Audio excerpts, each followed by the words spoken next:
As artes marciais e a espiritualidade. Episódio 2. O Tao. Edição e narração de Helder Correia, conteúdo da internet. O taoísmo, também chamado de daoísmo, tem origem com as antigas crenças panteísticas e crenças xamânicas chinesas. Desenvolvida a partir da filosofia oriental conhecida como Tao, a religião foi criada na China, a partir dos ensinamentos de Lao Tse. Religião politeísta, o taoísmo acredita que o Tao tem o papel de criador de todas as coisas existentes. Para os taoístas, o Tao representa as diversas divindades adoradas por eles. De acordo com essa crença, a sabedoria do Tao é a única fonte do universo e deve ser um caminho natural dos acontecimentos da vida que todos devem seguir. Assim, os adeptos do taoísmo seguem a busca pelo Tao, que significa o caminho e representa a força do universo. O símbolo do taoísmo representa a ideia de dualidade presente nas coisas do universo. O yin e o yang são os elementos que representam as duas forças fundamentais opostas e complementares que fazem parte da natureza. O taoísmo é um conjunto de crenças que envolve práticas e ensinamentos que guiam a vida dos seus adeptos. Mais do que uma religião, o taoísmo é uma filosofia de vida. Dividido entre as vertentes religiosa e filosófica, o taoísmo é uma corrente de pensamento que segue os ensinamentos de Lao Tse, como forma de encontrar harmonia na vida e com a natureza. O taoísmo prega alguns ensinamentos, como o desapego dos bens materiais, sendo esta uma forma de alcançar o seu caminho, a contemplação da natureza como referência para as atitudes e pensamentos, a suavidade, o relaxamento e a flexibilidade, em vez de força e rigidez, a generosidade de dar, sem a expectativa de receber algo em troca, o princípio da não-violência e a simplicidade como forma de se aproximar da perfeição e da pureza. Os taoístas realizam alguns rituais sagrados, como o culto aos ancestrais, o exorcismo, a alquimia como cura dos males físicos, a magia para ter o poder sobre a natureza e a necromância como forma de se antecipar ao futuro. Além desses rituais, os taoístas realizam outros que, de acordo com a sua doutrina religiosa, são formas de se alcançar a plenitude espiritual. Entre as práticas taoístas destacam-se a meditação, a prática do Feng Shui, a leitura dos textos sagrados e a leitura da sorte ou adivinhação. Com origem por volta do século II a.C., durante a dinastia de Han, a religião tem os seus ensinamentos atribuídos a Wang Ti, conhecido como mítico imperador amarelo, e a Lao Tse, tido como fundador da doutrina taoísta. Wang Ti, além de ser considerado responsável pela disseminação dos ensinamentos do taoísmo, aparece para a tradição chinesa como o criador de outros elementos da cultura chinesa, como a astrologia e a medicina. Lao Tse, de acordo com a tradição chinesa, escreveu o livro sagrado do taoísmo, conhecido como o Livro do Caminho e da Virtude por alguns. O Tao Te Ching é um de 5.500 palavras, no qual estão escritos os ensinamentos religiosos e filosóficos adquiridos por Lao Tse na busca pelo Tao. Na China, as atividades taoístas são reguladas pela Associação Taoísta da China e reconhecidas pela República Popular da China, como uma das 5 religiões do país. Além da China, a religião está presente em outros países com um grande número de seguidores em Hong Kong e na Tailândia. Devido à difusão através da prática de artes marciais que utilizam os ensinamentos pregados pela religião, como o equilíbrio entre o yin e o yang, o taoísmo ficou conhecido mundialmente. Atualmente existem cerca de 20 milhões de adeptos do taoísmo no mundo, segundo o Centro Apologético Cristão de Pesquisas. O Qi, poder e força desenvolvidos nas artes marciais para quebrar placas e defender-se de agressores, também pode ser uma fonte de saúde e longevidade. Os antigos taoístas da China praticavam artes marciais, cura e meditação, todos juntos como uma só arte. O Tai Chi Chuan é a arte marcial que expressa o taoísmo em movimento. Embora envolto em mistério, acredita-se que as suas origens remetem a um monge taoísta do século XIV chamado Chan San Feng.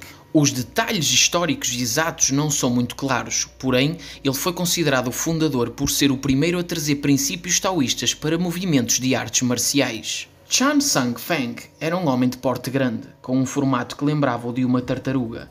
Usava becas de monge e barba longa. Era capaz de comer um saco de comida ou ficar semanas sem alimentar-se. Vivia com simplicidade e em uma pequena cabana e viajou pela montanha do Wudan, com o seu discípulo. Uma lenda conta como Chang San Feng foi convidado pelo imperador Wei Tsung para ir ao castelo ensiná-lo artes marciais. Ele preparou-se para a jornada, mas no caminho encontrou a estrada bloqueada, o que impossibilitava a sua passagem. Naquela noite, o imperador sonhou que estava a aprender artes marciais. Na manhã seguinte, dizem, ele teria derrotado 100 inimigos apenas com uma das suas mãos. Essa história mostra o caráter taoísta dos ensinamentos de Chang San Feng. O Tai Chi Chuan fora ensinado em um sonho. Em próximos vídeos irei aprofundar mais todas as artes marciais que têm influência do taoísmo. Um desenvolvimento mais avançado das artes marciais consiste na aplicação dos princípios do Tao à estratégia. Essas estratégias podem ser estabelecidas de maneira prática nas situações da vida cotidiana.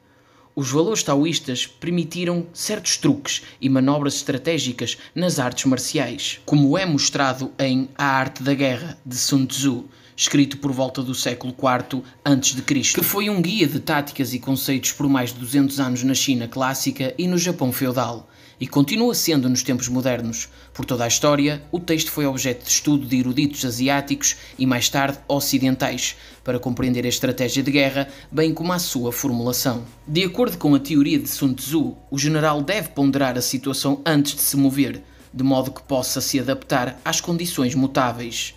A abordagem taoísta para a ação flexível, porém firme, é como um rio fluido de força, limpando todas as resistências em seu caminho e levando-as consigo. A estratégia taoísta aborda quadros de soluções de problemas com métodos baseados em opostos. Nos níveis mais altos de sofisticação, o combate das artes marciais é, em última instância, uma batalha de mentes. Conflitos interpessoais podem também ser vistos dessa maneira. Um encontro de mentes proporciona a melhor solução. A estratégia pode ser tanto direta quanto indireta. Chang e Chi são conceitos duais que Sun Tzu usou para classificar a estratégia de ação. O primeiro é o ataque direto, o segundo, indireto. O Chang pode ser ortodoxo, confrontante. O Chi é surpreendente, não ortodoxo, esperto. Quando próximo, o general habilidoso parece longe, se distante, parece perto. Ao atacar, o general habilidoso é veloz e inesperado, mas esperto, movimentando-se de uma maneira que desequilibra o oponente e aproximando-se antes que o rival esteja preparado. A solução vitoriosa é alcançada ao equilibrar os opostos. No entanto, cada equilíbrio é individual. As situações e suas necessidades variam. É preciso sensibilidade, cálculo preciso e bom julgamento. Uma vez que o Tao é amorfo em sua própria natureza, os eventos e circunstâncias externas, à medida que os sábios respondem a elas, dão forma ao Tao flexível. Seja como a água, sem forma, aconselhava Sun Tzu, reaja à situação sem qualquer propósito fixo, responda às necessidades das condições e circunstâncias externas como elas são. Modifique as estratégias e táticas de acordo com o que for necessário. Esse conselho tem aplicações em todos os aspectos da vida, tanto em casa, com a família, quanto fora, no mundo da interação. Por fim, o sábio taoísta, em todos os seus confrontos, busca o caminho pacífico do não confronto. Sun Tzu reconheceu e estabeleceu isso como a mais elevada expressão de sua arte. Conquistar 100 vitórias em 100 batalhas não é o auge da habilidade. Dominar o inimigo sem lutar é o que é o auge da habilidade.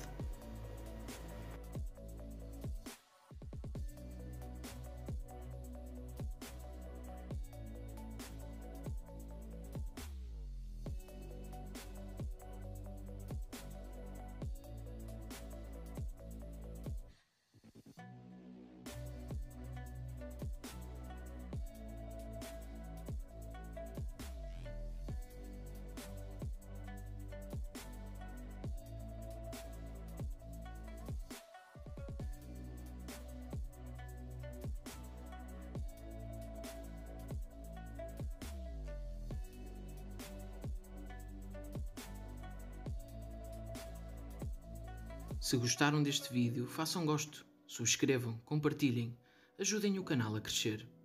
Muito obrigado.